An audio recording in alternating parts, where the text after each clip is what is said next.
কাপড়গুলিতে একটা অ্যাম্বুলেন্স বা দমকলের গাড়ি ঢোকানোর জায়গা নেই, সেখানে কিভাবে মাথা তুলে দাঁড়ালো একের পর এক বড় বড় বহুতল? কার মদতে মিলল এই নির্মাণের অনুমতি?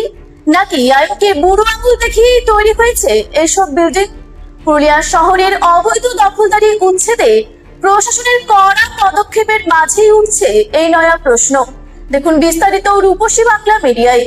পুরুলিয়া শহরের অত্যন্ত ব্যস্ত বাণিজ্যিক এলাকা কাপড়গুলি, অথচ এই রাস্তার চওড়া এতটাই কম যে আপৎকালীন পরিস্থিতিতে একটি দমকলের গাড়ি কিংবা অ্যাম্বুলেন্স ঢোকারও উপায় নেই।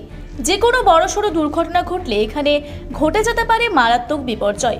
এই পরিস্থিতি সামাল দিতে এবং রাস্তা যানজট মুক্ত করতে সম্প্রতি কড়া পদক্ষেপ নিয়েছে পুরুলিয়া জেলা প্রশাসন।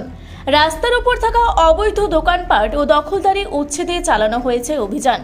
কিন্তু প্রশাসনের এই উচ্ছেদ অভিযানের পরেই সাধারণ মানুষের মনে দানা বাঁধছে এক ঝাঁক প্রশ্ন। উচ্ছেদ যদি ছোট দোকানদারদের ওপর হয়, তবে রাস্তার পাশের এই বড় বড় বহুতলগুলোর কি হবে? প্রশ্ন উঠছে, এত সংকীর্ণ একটা রাস্তার পাশে বিল্ডিং নিয়মের তোয়াক্কা না করে কিভাবে এই অতিকায় ভবনগুলি নির্মাণের অনুমোদন দেওয়া হলো? পুরুলিয়া পৌরসভা বা জেলা প্রশাসনের কোন আধিকারিকদের হাত ছিল এর পেছনে? পুরুলিয়াবাসীর প্রশ্ন, রাস্তাটা এতই সরু যে দুটো বাইক পাশাপাশি গেলে জ্যাম লেগে যায়, সেখানে এত বড় বড় বিল্ডিং কিভাবে পাস হলো আমরা জানি না। ছোট দোকানদারদের সরানো হচ্ছে ভালো কথা, কিন্তু এই অবৈধ বিল্ডিংগুলোর বিরুদ্ধেও ব্যবস্থা নেওয়া দরকার।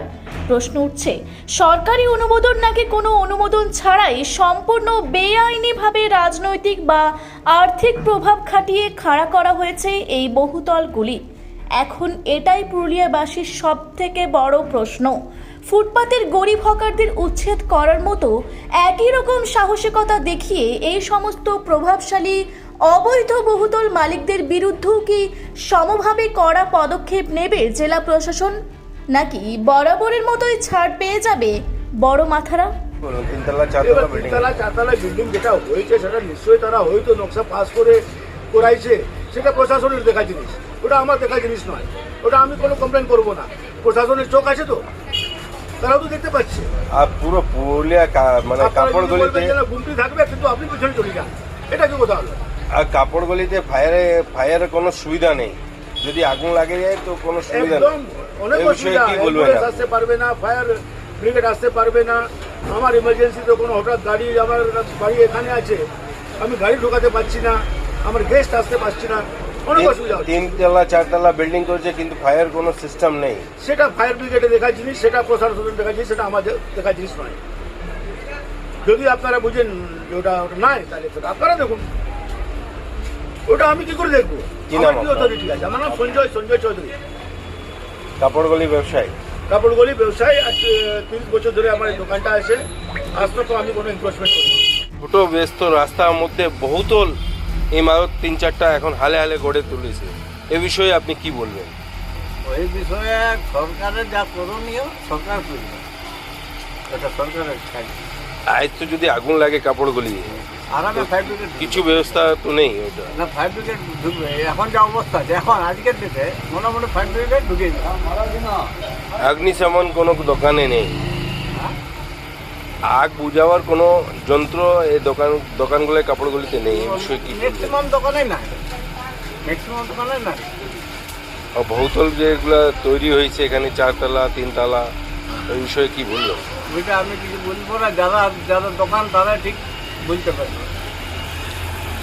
কাপড়গুলির সাধারণ মানুষ ও ব্যবসায়ীরা এখন তাকিয়ে আছেন প্রশাসনের পরবর্তী পদক্ষেপের দিকে। অবৈধ দখলদারি মুক্ত করার এই লড়াইয়ে আইন কি সবার জন্য সমান হবে, নাকি বহুতলের আড়ালে ঢাকা পড়ে যাবে আসল দুর্নীতি? উত্তর দেবে সময়। পুরুলিয়া থেকে ব্যুরো রিপোর্ট, রূপসী বাংলা মিডিয়া। পুরুলিয়ায় পাত্রপাত্রী যোগাযোগের একমাত্র বিশ্বস্ত প্রতিষ্ঠান বিবাহ পরিচয়। আপনার মনের মতো জীবনসঙ্গী খুঁজতে পাশে রয়েছে বিবাহ পরিচয়। তাই আর দেরি না করে আজই যোগাযোগ করুন বিবাহ পরিচয়। Municipality commercial complex, 2nd floor, Chaibasa road, opposite PWD office, Purulia. Mobile নম্বর 9232440272।